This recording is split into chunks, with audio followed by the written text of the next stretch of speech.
Well, hey guys, and welcome back. So I've been pretty lax with my fitness routine this year.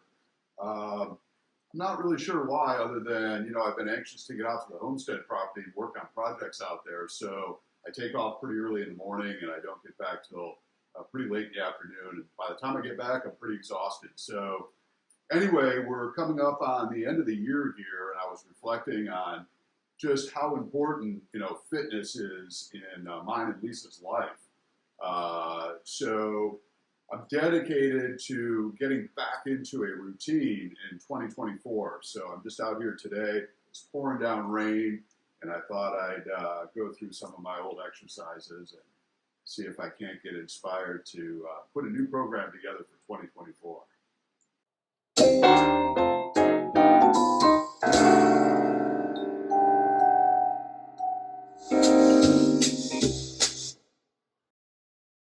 I've also been staring at this pile of boxes that just keeps getting bigger and bigger. So I think I'm gonna take some time, break these down, take them to the recycling center.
Lights!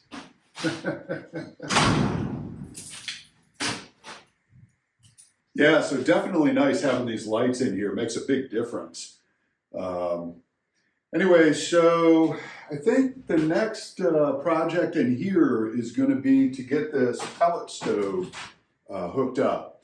My 20 amp outlet is over there. I need to drag this over there and also relocate the existing wood burning stove that I pulled out of the old house before we tore it down. That's sitting over there along with the stove pipe. So got to move that somewhere out of the way, get this set up over there, and we'll be good to go with heat in the shop. So we've had a ton of rain over the past couple of weeks and a lot of blowing rain. And I have not been up to Lisa's art studio to see how that roof has fared. If you remember, when I first installed it, I had those couple of pinhole leaks and I got those repaired. But, I've got those 4 valleys, and I just want to go up there and see how that thing is held up, make sure there's no water in the building.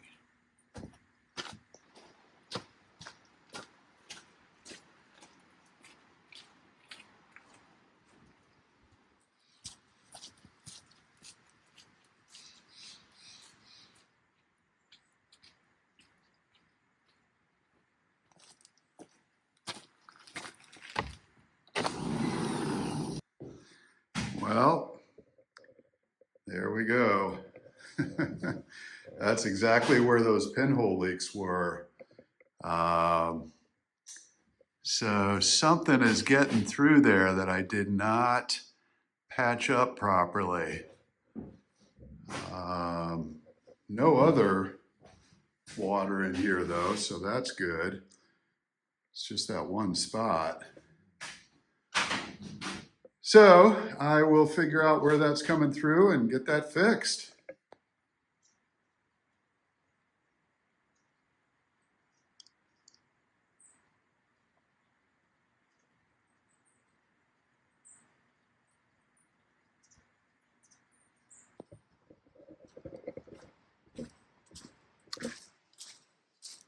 The ground is really saturated.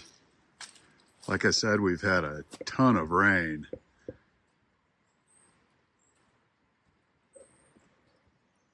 But we needed it.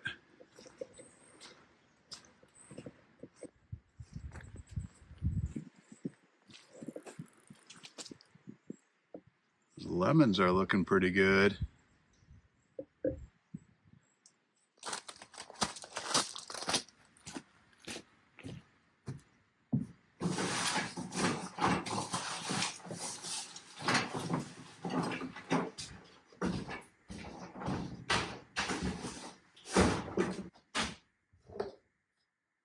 So I'll use this Premier wet or dry plastic roof cement to make the repair to the studio out there.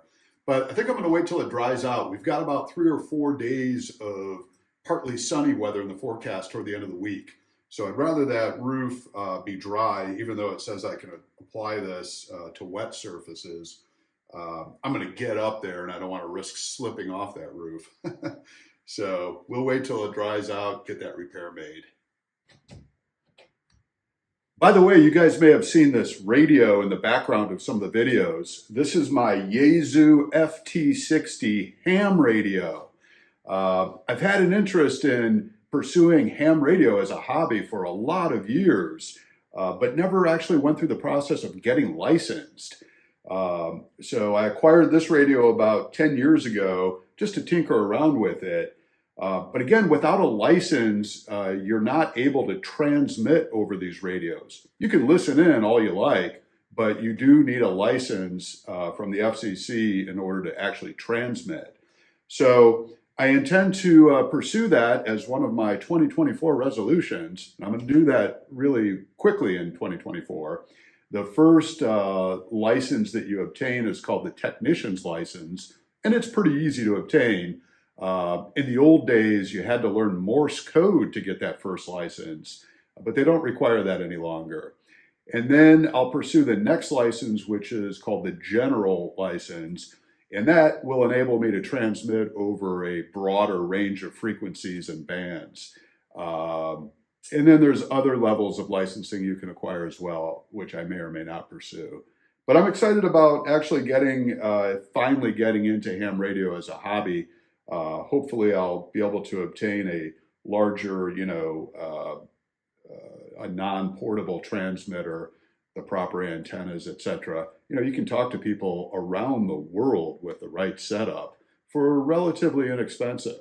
So to me, it sounds like a fun hobby, and I'm excited to pursue it. Ham radio, baby. Maybe I'll be an Elmer one day. Build the Radio Shack.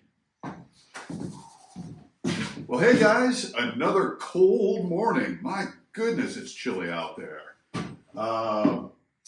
Yesterday, I was able to get the pellet stove moved over to the location where I'm going to have that installed, and move the old wood stove that we pulled out of the house before we tore it down over here. So store that there for the time being.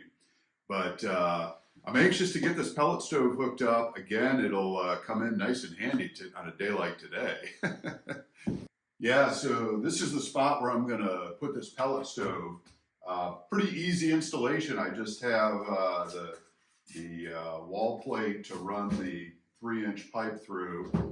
This is the vent for the outside. And then I've got a fresh air intake hose that comes into the bottom here. So overall, real simple to install. So I'm going to get to it. They are pretty heavy.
So if you're not familiar with how a pellet stove works, they're pretty efficient and pretty simple. On top here is the hopper, and into this hopper we pour wood chips, or pellets, I'm sorry, not wood chips. And pellets look like this. They're basically just recycled condensed wood, I'm pretty sure. And you fill this hopper, and then there's an auger in there, and that auger then feeds these pellets to this location. Zoom in on this.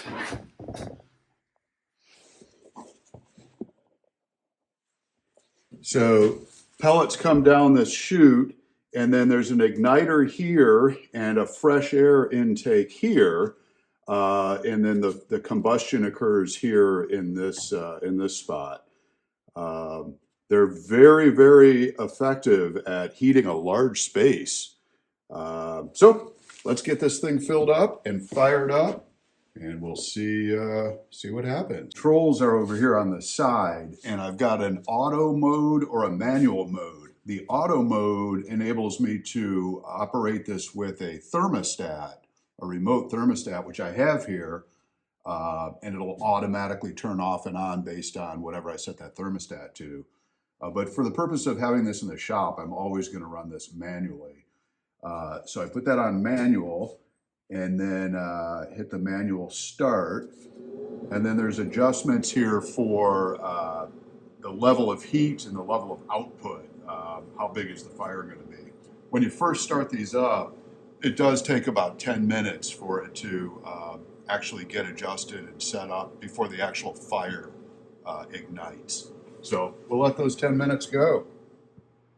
Well, okay, guys. So as you can see, I've got fire in the stove, which is awesome. It's still coming up to temperature, but there's still a lot of heat coming out of here right now, and it feels great.